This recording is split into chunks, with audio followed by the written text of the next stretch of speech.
When you're trying to go from a machine, and you would have your service adapter, your low side or high side service adapter here, and then put your machine onto here, or straight hoses.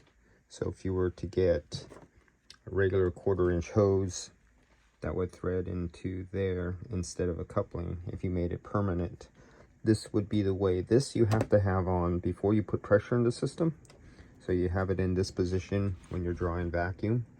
But before you charge refrigerant into the system or pressurize it with nitrogen, you would turn this one off, isolating your sensor from the system, because you never want to push refrigerant with oil up into the sensor.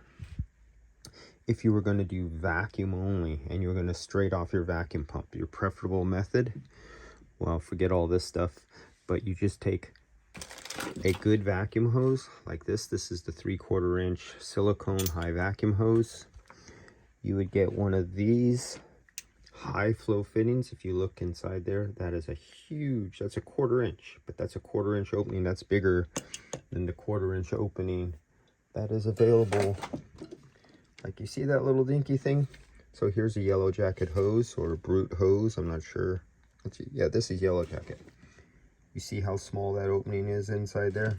That's a regular hose. That's restrictive.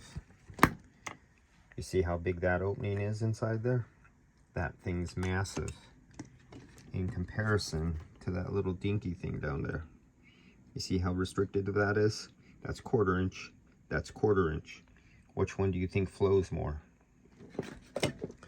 And then that goes on the end of your hose, and then you would take your hose, and basically one of these fittings would go right to the top of your vacuum pump and come right off your vacuum pump right into this hose directly to the vehicle.